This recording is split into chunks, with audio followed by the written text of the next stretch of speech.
गोयल और आप देख रहे हैं ट्रू इंडिया न्यूज। आइए रुख करते हैं अब खबरों की ओर।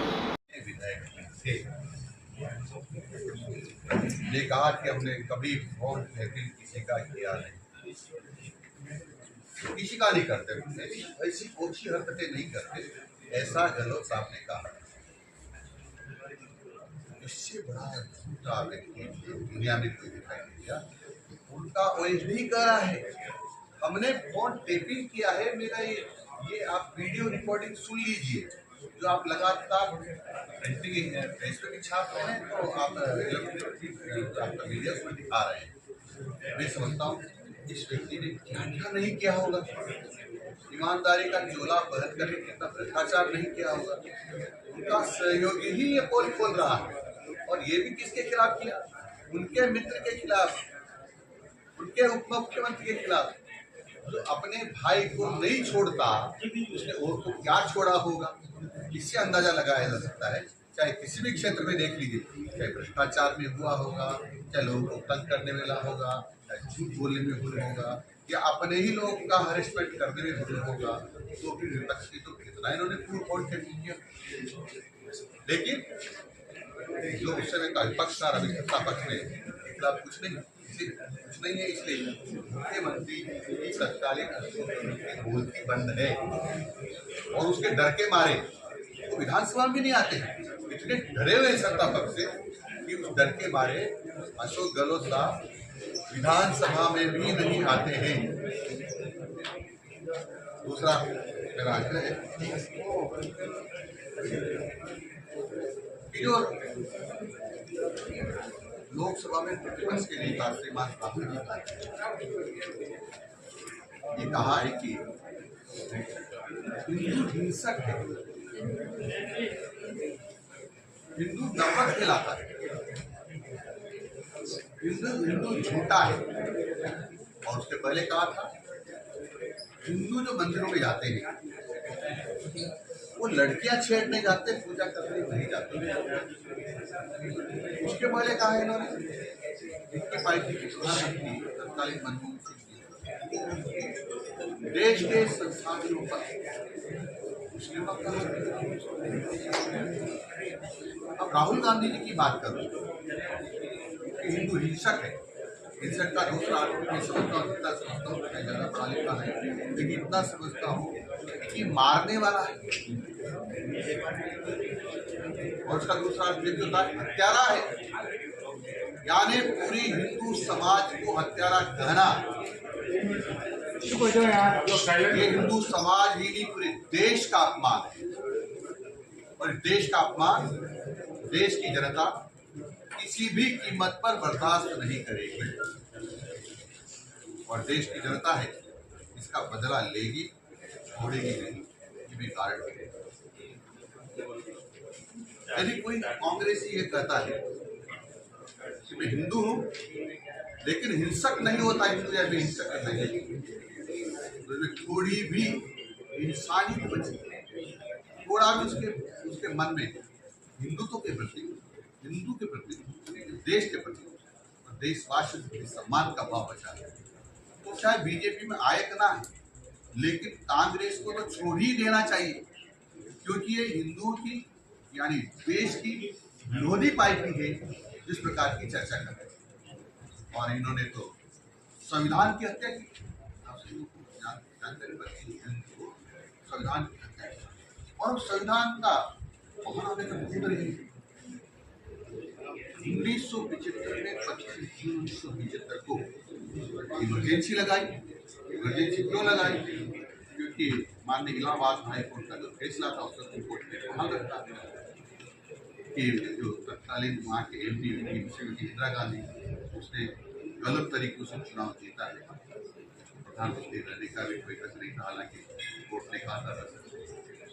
कई कांग्रेसियों ने कहा था कि आपको प्रधानमंत्री पद छोड़ देना चाहिए, फिर भी तो देखिए नहीं, उन्होंने तत्कालीन राष्ट्रपति और आपातकाल लगा दिया, और सब एक यानी संविधान को निलंबित कर दिया। वही कानून इंदिरा गांधी का है, यानी संविधान की हत्या का मतलब देश की हत्या करना। यानी ये एक तरह से संविधान की हत्या है, देश की हत्या है।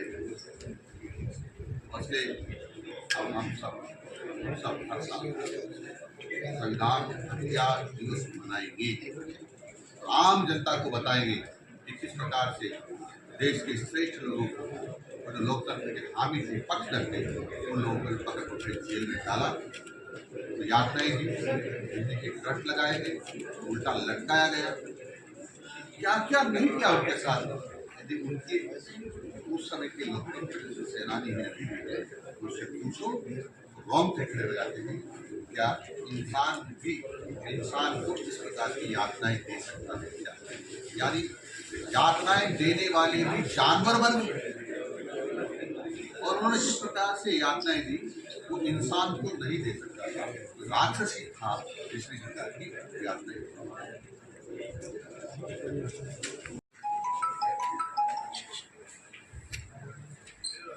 माननीय मुख्यमंत्री जी ने 10 तारीख को बजट प्रस्तुत, पहली बार बजट का 4 लाख लोगों को रोजगार मिलेगा इस सरकारी नौकरी, और उसकी प्रक्रिया प्रारंभ कर दी गई। 5 वर्षों में चरणबद्ध तरीके से इसको पूरा करें, यानी लगभग 1 लाख नौकरियां साल की है। और इसलिए सभी अधिकारियों को निर्देश देते हैं जो पद खाली है सारे पदों की सूचना एकत्र कर लें, ताकि जल्दी उनकी नियुक्ति निकाल करके और भरने की प्रक्रिया प्रारंभ हो जाए। सड़कों का एक तरह से जाल बिछ गया है, उसमें जोधपुर में भी बहुत सारी सड़कें और लगभग 4-5 सड़कें बड़ी है, जयपुर से लेकर उसका निर्माण होने वाला है।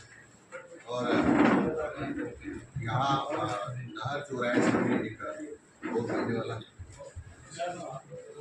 आनंदनगर विधानसभा क्षेत्र में 5 आंगनबाड़ी खुल जाएगी, और यहाँ पर स्पाइन ट्रीटमेंट के अलग से ओटी और बनने वाले हैं। जो हॉस्पिटल बने चल रहे उसमें ओटी हो रही है, और सामान्य हॉस्पिटल केवल स्पाइन के लिए या एसडीएम कार्यालय करने वाला और इस प्रकार से काफी काम राजस्थान भर में होने वाले हैं। मोटा तो मैं जोधपुर का आपको बता देता हूँ, लेकिन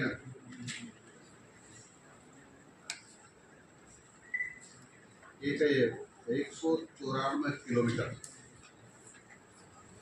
और लंबी पाइपलाइन या नहर के थ्रू पानी ला करके और उपलब्ध कराया जाएगा, जिसके कारण से सभी लोगों को लाभ होने वाला है। इसमें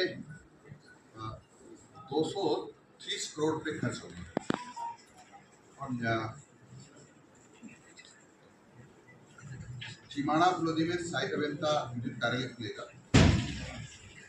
हाईवे तो अन्य सड़क निर्माण कार्य फुलोदी शिवसागर, इसमें बताया था राणेदी, बारू, नाचना, इसमें 20 करोड़ रुपये लगेगा। वो जो रोड मैंने फुलोदी से जयपुर बताया था अलग है। ग्रीनफील्ड एक्सप्रेस के लिए जयपुर फुलोदी जो रोड है 345 किलोमीटर के निर्माण की करना हुई, और जो जोधपुर जिले में 70 से 80 किलोमीटर लगभग इसमें है।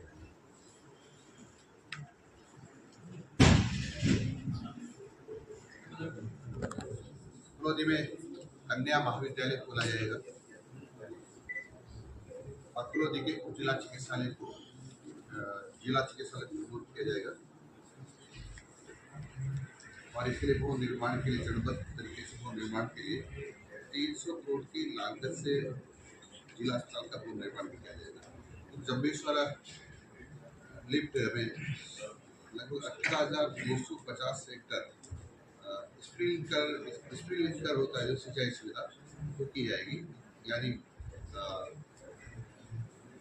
बहाव से दिया जाता पानी उसके ना स्पीड से दिया जाएगा तब ताकि कम पानी खर्च हो। इसके 90 करोड़ रुपये का प्रावधान किया गया है।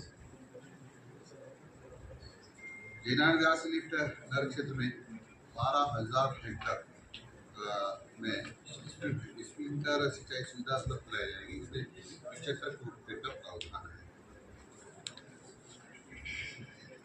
इंदिरा गांधी पर आधारित वृहद पेयजल योजना होगी जो देवदूर व लोहार से होगी। इसमें 230 करोड़ रुपये खर्च किए जाएंगे।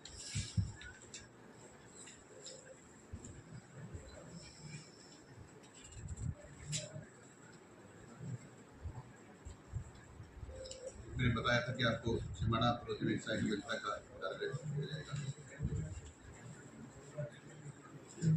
ये भी बता चुका हूँ।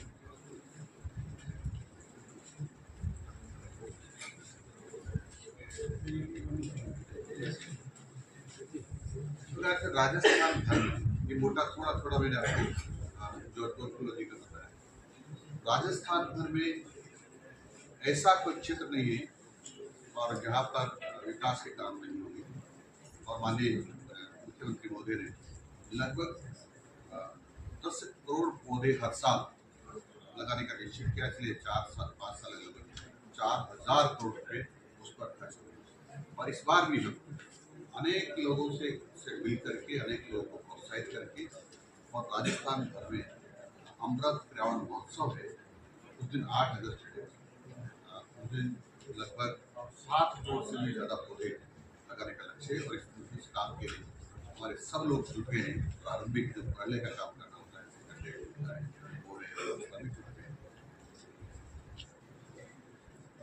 प्रत्येक विधानसभा क्षेत्र में जिसमें 5 आंगनबाड़ी केंद्र खोले जाएंगे। आंगनबाड़ी केंद्र का सुदृढ़ीकरण किया जाएगा। विद्यालय को क्रमोन्नत किया जाएगा। ऐसे कई सारे जैसे मैंने कहा कि जिला हॉस्पिटल को जिला हॉस्पिटल पहुँच किया जाएगा। ऐसे कई हॉस्पिटल्स के कोई क्षेत्र ऐसा बचा नहीं है जिस क्षेत्र में काम नहीं होगा। और कांग्रेस के लोग इसलिए परेशान हैं। इन्होंने कोई ऐसा काम नहीं छोड़ा है जिसकी कोई कमजोर बता सके, कमी बता सके। किसी भी प्रकार की कमी उन्होंने नहीं रखी। आपको कोई के संबंध में कोई जानकारी? सर, आज आपने बैठक ली थी तो किस तरह के क्या दिशा निर्देश दिए गए? हम माननीय मुख्यमंत्री जी ने दिशा निर्देश दिए। उनको मैंने सुनाया है कि पहली बार हुआ है बजट प्रस्तुत करने के दूसरे दिन माननीय मुख्यमंत्री जी ने मीटिंग लेकर के सभी अधिकारियों को आग्रह किया है कि बजट को समय पर पूरा करना है।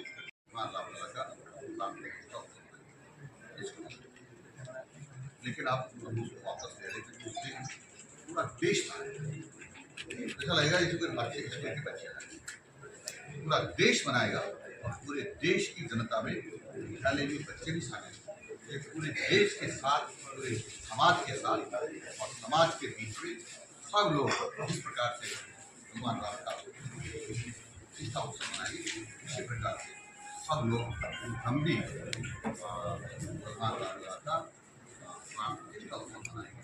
बिल्कुल अलग से नहीं। धन्यवाद।